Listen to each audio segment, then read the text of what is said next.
Assalamualaikum warahmatullahi taala wabarakatuh. Pada hari ini, saya akan melakukan pembentangan bagi subjek mikroekonomi yang dihormati Puan Sadiah binti Iman Amin, kod khusus bagi subjek mikroekonomi DPB 1053. Seterusnya, izinkan saya untuk memperkenalkan nama saya terlebih dahulu dan ahli kumpulan saya. Nama saya Daniel Haziq bin Muhammad Orhan, nombor matrik saya 08 DPR 24F 2103.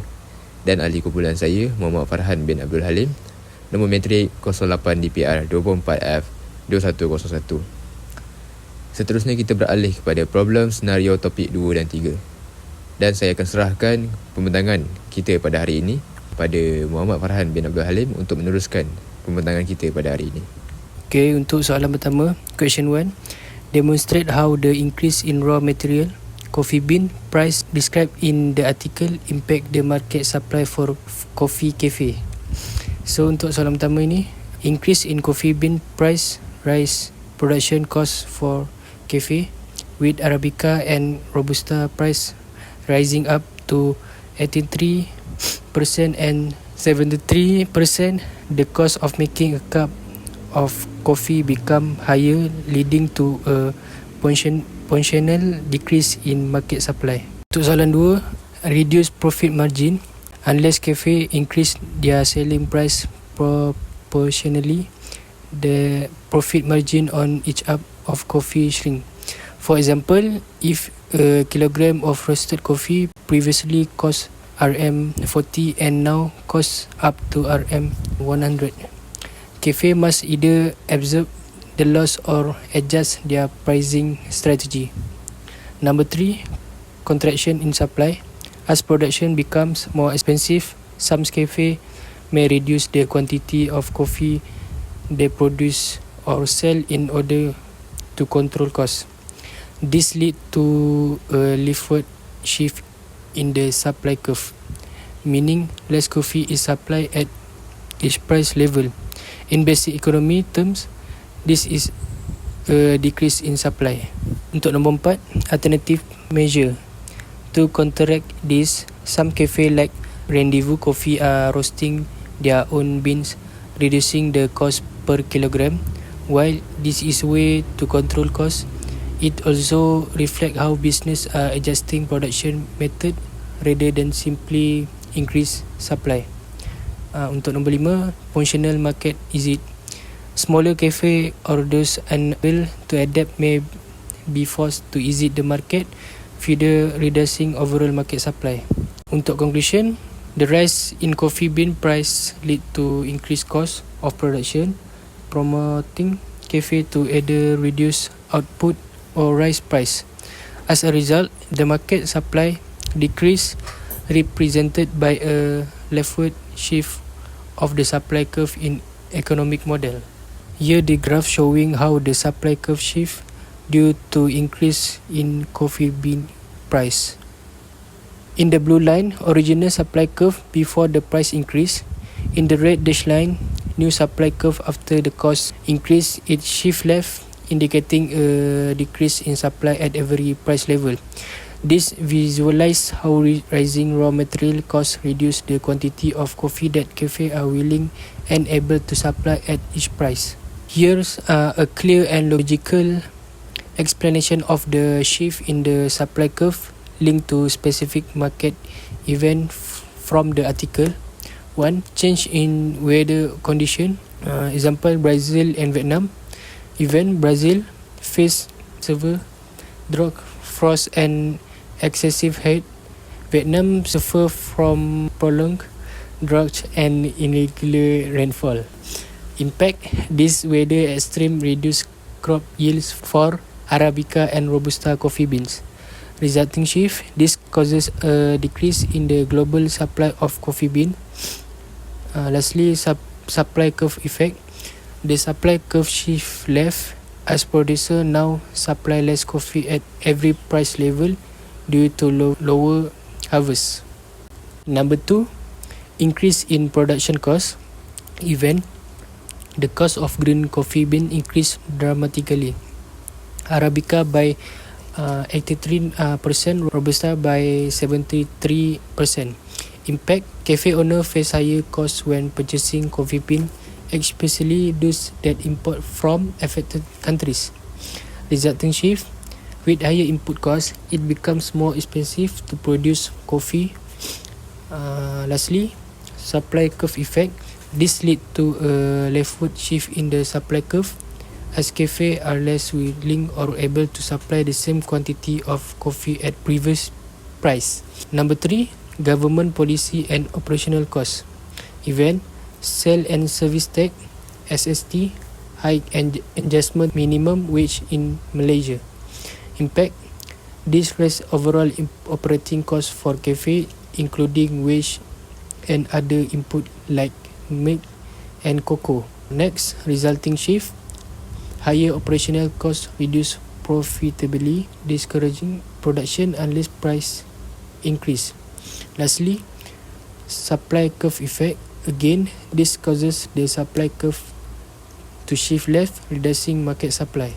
Itu saja daripada saya, Muhammad Farhan. Saya serahkan kepada Daniel Aziz. Terima kasih kepada Muhammad Farhan untuk penyerahan pembentangan pada hari ini. Seterusnya kita beralih kepada question 2. Describe the effect on market equilibrium when the supply of coffee decrease due to rising raw material costs, assuming demand remain constant. When the supply of coffee decrease due to rising raw material costs and demand remain constant, the following change occur in the market equilibrium. Number 1, leftward shift of the supply curve.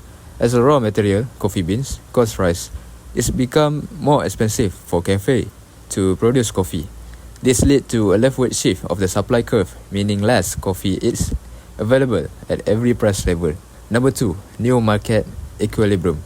Original equilibrium, the point where original supply and demand curve intersect. This set the original price and quantity. New equilibrium. After the supply decrease, the new intersection point between the demand curve unchanged, upward higher prices and leftward lower quantity. Number 3, market effect. Price increases with less supply but the same level of demand. Consumer compete for fewer coffee products, driving prices up. Quantity decrease. The amount of coffee sold in the market falls as the supply is limited. Here's the graph showing the shift in supply and its impact of market equilibrium.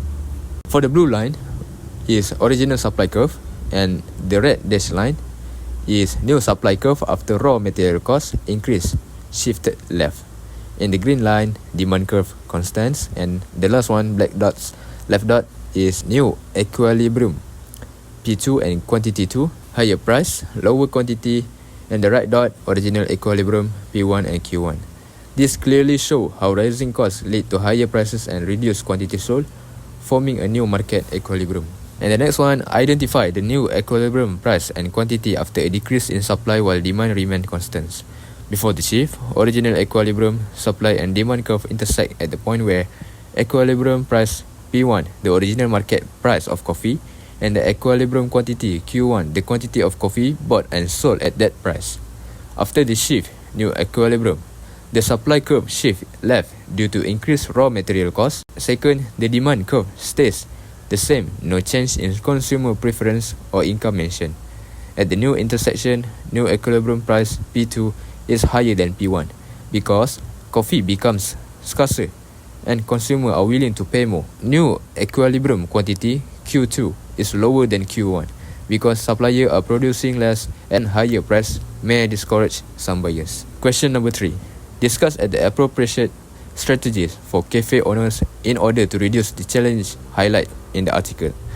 To address the challenge highlighted in the article, particularly rising raw material costs, supply shortage, and consumer price sensitivity, cafe owners can adopt several appropriate strategies. Number 1, roast in-house to reduce costs. Example, Rendezvous Coffee roast it on green beans, reducing roasting costs from 100 per kilogram to 40 ringgit per kilogram.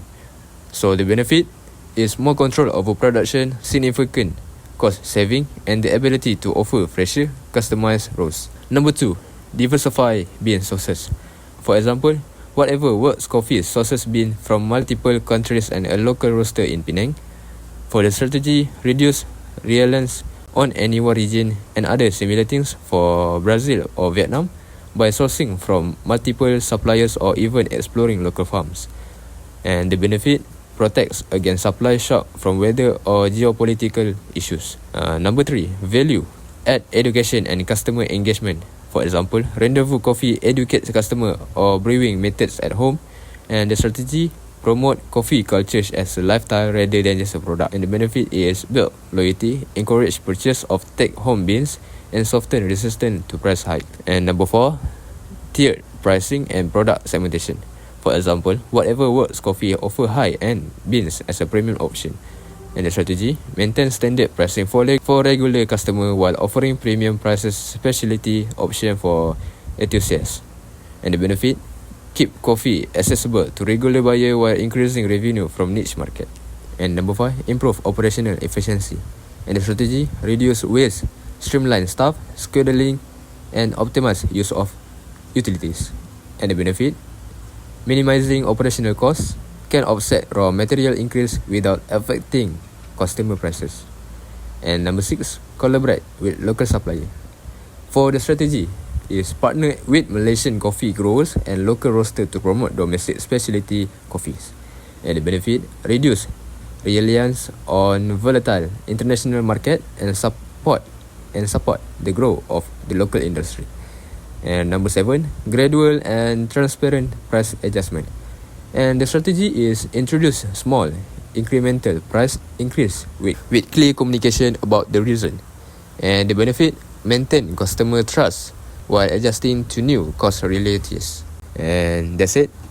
Thank you dan terima kasih kepada Puan dan semua yang telah mendengar pembincangan kami pada hari ini. Saya akhiri dengan wabillahi taufiq wal hidayah. Wassalamualaikum warahmatullahi taala wabarakatuh.